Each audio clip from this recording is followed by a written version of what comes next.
What is up, wrestling fans, and all rise for a new edition of the Ruthless Pod-gression. I am, of course, the tribal chief of Ringside Intel, Jason Burgos, and with me, as always, is the podcast advocate, wise man, and oracle, the one and only Baby Blue, Jose Maldonado. Hollywood, how are you doing tonight? Doing good, brother. Love the bullet points. You know what I mean? Love the intro. Always like that. You know, just all the monikers. You gotta appreciate that. But I am stoked, man. Ready to talk some wrestling. A lot of big stuff on the cards, man, for sure. Now, always, wherever you're listening, wherever you're watching, please like, share, subscribe, comment. Let us know your thoughts. We're going to be talking today about, we're going to do Night of Champions predictions, preview the card a little bit. We're also going to jump into some various wrestling news. We'll talk about reports on The Undertaker, possibly being a part of the creative team, discussions about Stone Cold Steve Austin telling people at WrestleMania 41 he thinks he has one more match in him. We're going to talk about Charlotte Flair. Has she benefited from this new storyline with Alexa Bliss? Has it helped her? Also, we're going to look at Kota Ibushi. We're going to talk some AEW. Kota Ibushi finally back after more than a year being away on the roster, not being used. We're going to talk about him. What difference can he make future matchups? But first, let's get into it. Night of Champions goes down this Saturday as we're recording this in Saudi Arabia. A pretty good card. Usually not so many cards recently, especially not the big 4 tentpoles. It's smaller events. I think Money in the Bank had 4 matches, which was nuts. I'd be pissed if I paid tickets for 4 matches. But this one's a pretty good card. Let's start with the first one. A street fight. Rhea Ripley versus Raquel Rodriguez. A reunion of a feud that was one of the better ones in NXT when they were there. 2 strong, powerful women. What are your thoughts on this? 1, what's your interest level in this matchup? And 2, is there any reason to believe Rhea doesn't win this? You know, oddly enough, my interest level is pretty high on this one. And, Liv being absent kind of makes things a little more interesting. No knock on Liv, and it's no fault of her own. I love Liv. I think she's a tremendous talent. But them having to pivot to this makes me curious where they go from here. And a little teaser of that with, Roxanne Perez kind of finally ingratiating herself, getting herself into the good graces of Raquel this past Monday makes things interesting, which is why I honestly believe there's a big chance Raquel wins this one. WWE, especially recently, has been really tapping into the equity that Rhea has built up. She doesn't necessarily win as much as she used to. A lot of the fans, I guess, were kind of, not tired of seeing her, but she was always with the title, always winning big matches and stuff like that, and well deserved. She's one of the most over people on the roster. But now they can afford to kind of give her some losses to elevate some of the others, and I think that's what might happen here, especially it being a street fight. So that just opens it up for interference, Roxanne getting involved, maybe the rest of the Judgment Day, stuff like that. I would not be at all shocked if they take the opportunity on this big stage to kind of elevate Raquel and set her up for a run, against Rhea, or even setting up Roxanne, now that Liv is kind of out of the picture, and they're going to need to have somebody else step up, and this could be the way to do it. Scott, all the points you make are fantastic, and going back to the Liv point, it's and I was talking to my wife about this too. That's the uniqueness about professional wrestling, that in professional sports, when you get a major injury, or somebody gets Achilles tear, like we've been seeing in NBA, it's killer. For when a top star goes down, you can't really fill that hole. But professional wrestling, it offers unique opportunities, and sometimes special things happen because of someone going down and someone having to step up. So in a weird way, I love Liv Morgan. I'm going to miss her for being away for like 6 months at least. It offers a great opportunity for Roxanne, who is a fantastic talent, who, she's trying to work her way. They were already doing strong things with her now, but she really gets put in the forefront. That's it. Everything you said, it makes complete sense. The only thing is with me is I just feel like Rhea, some people have been getting the upper hand on her a bit more lately. Like you mentioned, she lost to WrestleMania. I feel like she's kind of due a big win. And then also in the end, I think they're going to pair Roxanne with Raquel to fill a Liv spot, and they're going to be a tag team in the end. They're probably going to take them and set up against the Bella Twins at Evolution or something like that. So I think in the end, it doesn't benefit as much for a team for Raquel to get a solo win. I expect maybe Roxanne and Raquel to get some big tag wins on the horizon. So I think in the end, Rhea gets the W here for me. But like you said, I'm excited for this match. I think this match should be one of the better matches on the card. They're both good, talented, strong, physical performers. They have a ton of chemistry from their days at NXT, and they're also real good friends behind the scenes. So They're probably going to be real stiff on each other, and this might be a really good match. I'm pumped for this one. Moving on, let's talk about Sami Zayn versus Karrion Kross, a late addition to the card on this week's episode of Raw. I mean, Sami on the card in Saudi makes so much sense because he's Islamic. And Karrion Kross finally getting on TV in a match again and on a PLE. The big question is does Karrion Kross get the win? We've heard all the stuff. There's the interest from fans is higher than ever because of the stuff he's been doing in the backstage segments or on WWE content in other platforms. Does he finally get a big win here? Can they have Sami lose in Saudi Arabia? Like, how are you seeing this one go? I think Sami's going to get the win. A big reason is what you mentioned, him kind of being the hometown hero here. Showcasing him that way. For Karrion, I don't think the important thing is necessarily the win and the loss. It's the outing. How good of a showing will he have here now that he's finally been given the opportunity to showcase it again on a big stage? If he has a great match, if people are into his character, even if there's a great post-match angle where he kind of gets over on Sami, I think that'll do wonders for him to where the win and the loss won't necessarily matter. I really think it'll come down to what he shows, especially the people in the back, that are giving him this opportunity, what he has to offer. If he has a really good showing out there and it's a perfect opponent to do it with, it's Sami. Sami can have a great match with a nightstand. Yeah. It don't really matter, but I think it's a very important match for Karrion in that regard, not necessarily the win and the loss. I think it's going to go to Sami, but this should be a really good match too. And I'm hoping for Karrion. I'm a big fan of the dude, and hopefully this will be just the beginning of bigger things for him in the near future. This one I'm really going to be watching the result closely because I think it's going to tell a lot about certain things because there's also been those reports that Karrion Kross contract ends within the next few months. If he gets a win here, it gets me excited in that I feel like if he gets a win here, it's the start of a bigger story maybe with them too. And some maybe changes for Sami. That's kind of what this Karrion Kross has been playing a role as, similar to what The Fiend did. And whenever you fought The Fiend, you were never quite the same. Karrion Kross getting to people's heads and altering who they become a little bit. Is that what we're setting up? Or does it mean he's resigned? He's going to get a big push? Those are interesting. If he loses, it does make me wonder, since they haven't re-signed him, it's just not going to happen. And they're using him, but in the end, he's being fed to Sami to get Sami a win. And it seems like they're trying to build the story about Sami having his own story to finish. So I'm very fascinated to see what the result is on this. That said, I agree with you. I think it's going to be Sami. I just from all indications, I want to be surprised and see Karrion Kross win, but I just feel like that's what it's going to be. These guys been rubbing it on Sami all the time and getting it and being a thorn in his side and stuff like that. So I just feel that's where it's going to go, but hoping for a pleasant surprise. Moving on from there, fascinating match, United States Championship. Jacob Fatu defense against Solo Sikoa. I thought we already saw the if you saw it online. Video of Hikuleo. Hikuleo finally made a television debut, but it wasn't on SmackDown. It was not on Raw. It was actually on Main Event. So it wasn't seen by wherever Main Event even airs. I don't even know. It's some people saw it there. But we know Hikuleo is there finally after being signed like almost a year ago. It just feels like this is being set up instead of having him debut on SmackDown. I guess he's going to show up. I would guess he's got to show up at Night of Champions, and he's going to cost Jacob the title. Is there any other reason to assume it's anything different? No, this seems to be the way they're leaning. It just makes all the sense in the world. And, Jacob, a lot like Rhea, is somebody that can afford a loss because of how hot he is and how much equity he has built up. He doesn't necessarily need the U.S. title. If anything, this will open him up to go for a bigger title. But Solo needs a title.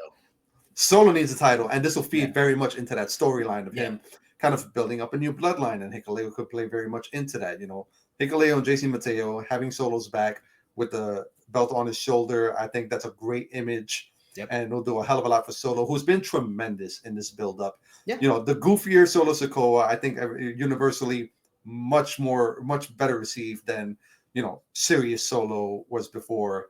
He's done great character work, and giving him the U.S. title and letting him run with it with those two goons having his back, even if it's continuing on with Jacob Fatu, I think that's a very entertaining story, and I think I think we're seeing a title change here, and Hikuleo will play a part in that. Yeah, I'm a huge Jacob Fatu guy, but all gas, no brains was a great line. That was fantastic.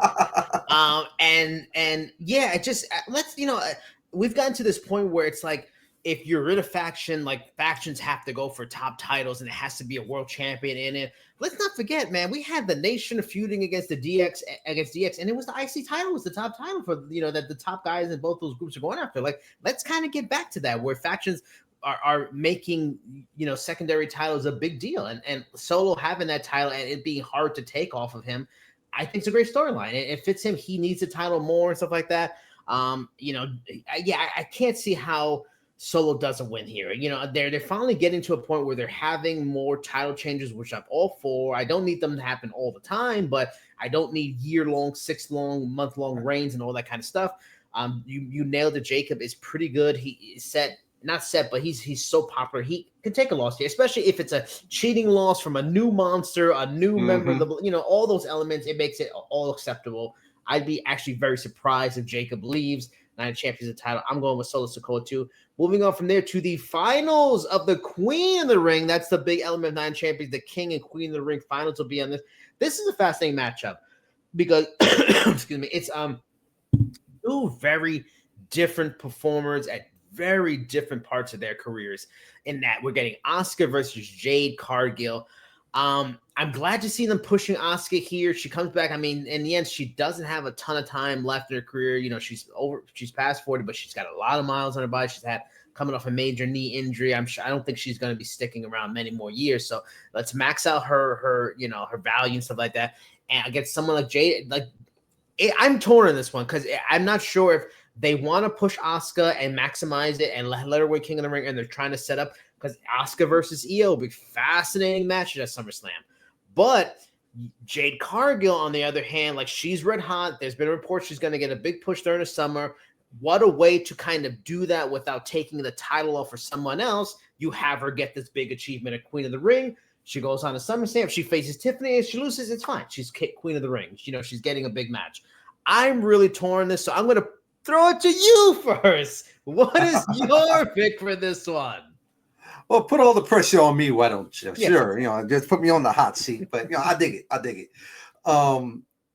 I think this would 100% be an easy Jade Cargill win if it wasn't for the one thing you mentioned, and that's Io Sky being the champion on Raw. An Asuka Io Sky match is very, very interesting. Fans would absolutely love it, and it's an easy way to get there. That makes it interesting. It really does. Ultimately, I do think it's going to be Jade. The reports have been around for a while, as you mentioned, that she's in line for a big push. Doing it in Saudi, having her be Queen of the Ring, and going on to a big marquee matchup at SummerSlam against Tiffany Stratton just makes all the sense in the world in terms of how possibly WWE thinks with their marketing. Doesn't necessarily mean that Jade's going to win the title. Naomi's walking around with the Money in the Bank briefcase. That could be playing very much a role into all of this, but whereas I thought normally I would think it would be a slam dunk for Jade.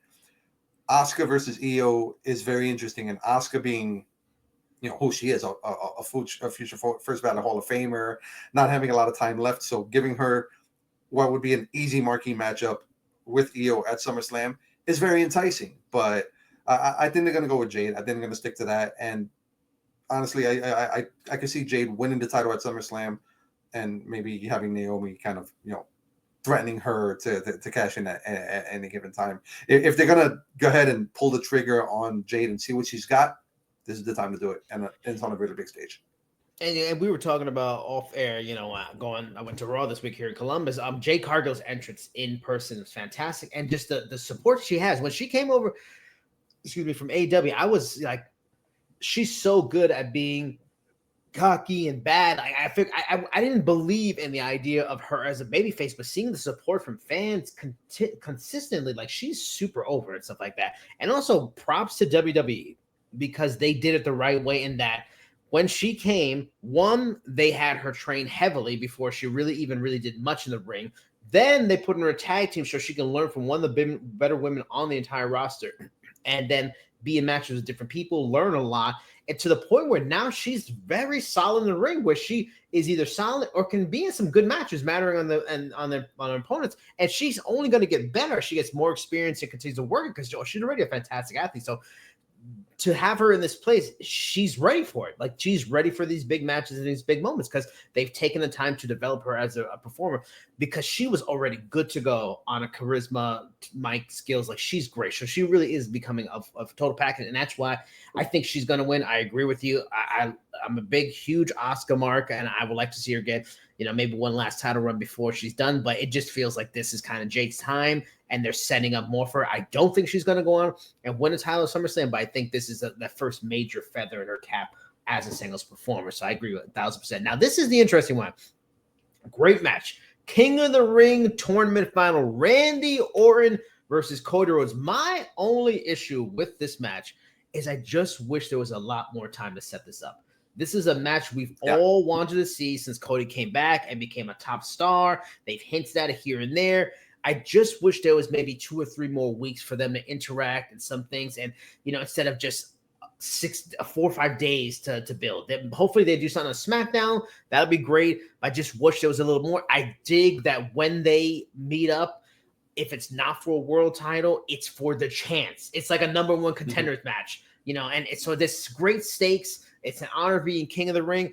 I really am not sure who's going to win this one. And that's what I love about this, because Randy Orton shouldn't probably get a John Cena rematch. Not that he deserves, but, because John Cena has such limited time left, you want to maximize the opportunity. So we just saw them had a match. It was a good match, great end to their feud. So to me, that doesn't make sense. But then again, Cody, my assumption was Cody's going to get the title back from John Cena, but it's going to be close to the end of the story of his retirement run. So this almost feels too early for that rematch.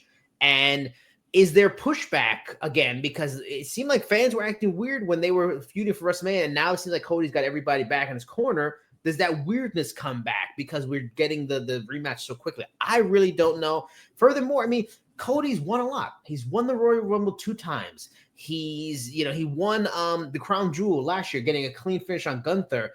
He's main event to WrestleMania. Does he need the King of the Ring? Not really, but neither does Randy. Randy's done everything already. I guess the point could be made. This is the one thing he hasn't done, and maybe that's what you go with. I really don't know. I'm going to say it's Cody, but I have no kind of level of confidence, and I'm willing to be surprised for something to happen. What are your thoughts? Who's your pick on this one? My pick is, I'm agreeing with you. I think my pick is Cody. I think the timeline is a little early for him to get the title win. Mm-hmm. I do believe if he does go after Cena at SummerSlam, it'll be a big matchup, but I don't think Cena loses the title quite yet. My gut feeling says that because they advertised the Orton match at Backlash so strongly as for the last time, Orton and Cena. Absolutely, I think they're going to stick to that, and that's why we're getting Cody and Cena at SummerSlam instead. There's a lot of things in the air that can cost Cody the match. Seth having the Money in the Bank briefcase. Cena having something up his sleeve.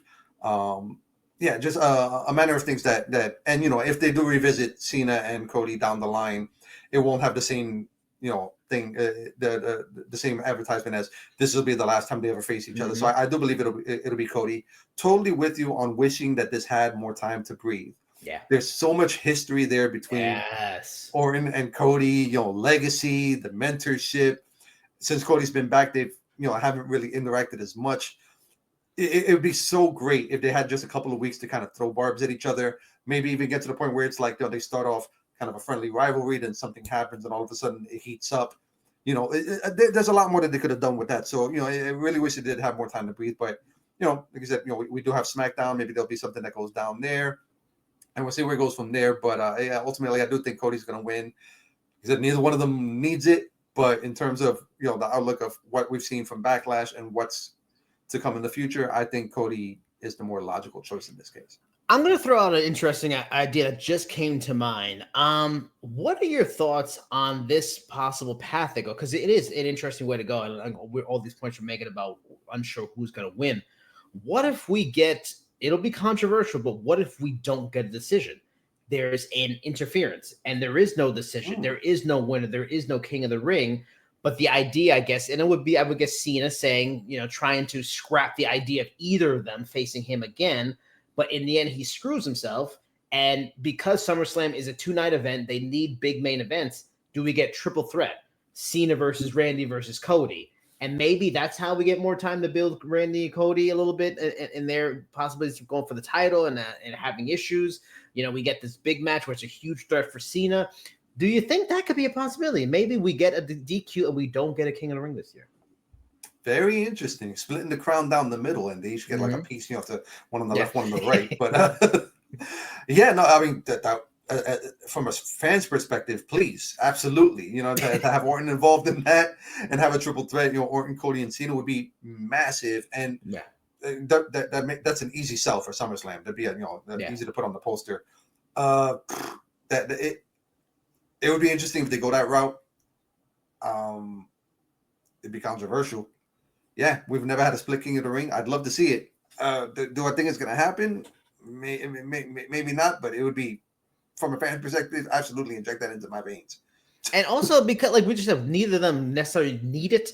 And the only people that'll really complain, oh my God, we didn't get a King of the Ring for 2025 are just these weird diehards who just need things to go this way. And if it sets up a great triple threat and there's no King of the Ring, in the end, I think most fans will be fine with it. So yeah, hopefully that's what the idea is.